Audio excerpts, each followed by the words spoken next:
jobs. But now, if every person coming out of prison was to go and apply for 400 or 500 jobs, then the strategy wouldn't work anymore, right? There's only a limited number of jobs. So, but for that guy, that was the successful strategy. That just reminds me about one more thing that we learned from our study sample members, the importance of getting online and applying for jobs on a computer when you get out can be, they feel that's of primary importance, and that they're very ill-equipped sometimes, especially people who are older and have been in prison for a long time, to deal with the new information age. Amazingly, though, they actually do get the hang of it pretty quickly, and we've now, I don't think either of us thought we'd be in much email contact with the people that we're studying, but that's been happening a lot.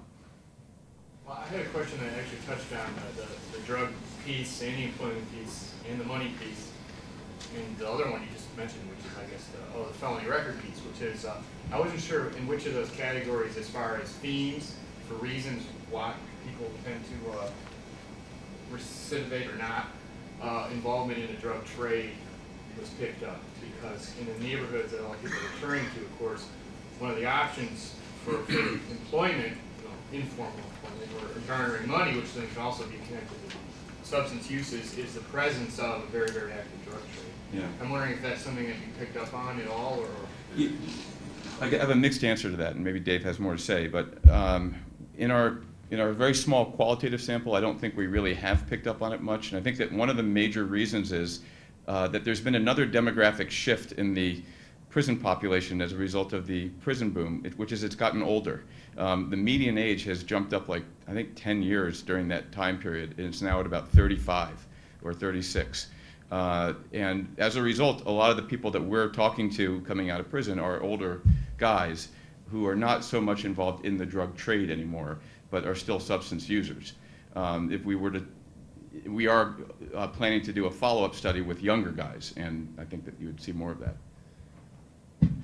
Yeah, I mean, if you're, and this is sort of connects back to the neighborhoods, right? If you're going back to a high poverty neighborhood where there's no jobs, that is the option that's out there, and you'll be able to easily reconnect with all those old social networks and sort of get back in very easily. And there was the one guy I'm thinking of in particular knew he had this option and was actually confronted with this option on a regular basis, people asking him to get back involved in this, and he resisted and he resisted and resisted for a very long time.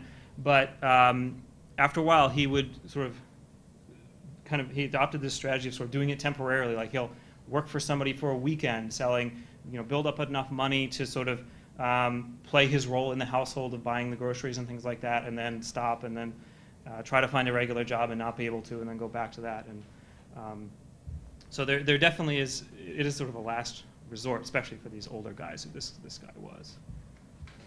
In your employment data that you're gathering, are you going back to the employers that no longer have a parolee working for them and talking with them about how things went and whether they're willing to continue to employ parolees or whatever? I mean, obviously asking a felony question on the application cuts out a lot of people right away anyway, but is that data being collected? For this sample, we haven't gone back. We haven't talked to anybody actually, except for when a subject brings someone else to the interview with them. We haven't talked to anybody but the subjects themselves. Part of that is, as academic researchers, there are very, very strict human subjects rules, so that if we can't do anything, for example, that would reveal to anybody else that this person we're studying has a felony record and so on. The only thing we can really do, even close to that, is with this unemployment insurance data that we'll have, we will know who the employer, who the employer was, what type of employer it was, but the actual kind of detailed experience of people in the employment setting will only get the parolee's view of that rather than the employer's. I'd like to suggest that there is a methodological issue that would be important to us as it relates to what you learn about this sample versus the entire population and sample that we're dealing with.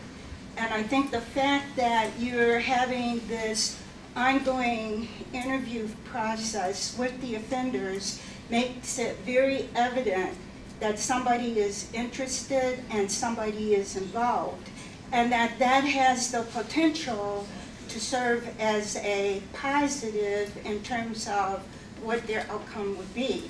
So we would, what that turns out to be perhaps is a minimum level of support, but a really evident one that's having a positive effect, then we might want to build in the ability to see if we can assess that from that overall population as we move a little closer to the data. To see if there's like an interviewer Reactivity, effect. yeah. Yeah. But yeah. that makes, I think, the amount of recidivism that we've been observing even more striking. That these are people who may be benefiting in some way by just being part of the study. I mean, I know that there are cases of guys that I'm talking to who have asked me for financial support, and I've given them a few bucks. Oh, I'm sorry, you were calling somebody else. Go ahead. Yeah, with the structure. Just curious if you've looked at all, I happen to work for the front of the court, and we obviously have a huge interest in these people upon their release, presuming an active involvement in the children's lives, both financially and emotionally. And have you looked at that at all as how that's going to impact, because once, especially in the current economy right now, when they're not able to immediately get into a more traditional economic chain for themselves, we're going to wrap them right back into the system fairly quickly, and how that would impact your information. Yeah. Okay. First of all, this is one of the new frontiers, I think, in the research on reentry and corrections, is to look at the intergenerational consequences. And there's a colleague of ours at University of Michigan named Chris Wildeman who published a study that's not yet published, but estimates like what the number of children in the United States are that have a parent who's been to prison or currently in prison. I don't remember what that figure is right now, but it's quite high. And it belongs up there with those other numbers that we showed, like 1 in 100 and 1 in 37, as being worth remembering. And he's also beginning to show what the consequences are for the kids in terms of like involvement in aggressive behavior, infant mortality. I mean, more kids actually dying as a result of hardships that are suffered in part by incarceration, because maybe resources aren't there, maybe there's other issues going on. There could be abuse in some cases, but that research is really interesting.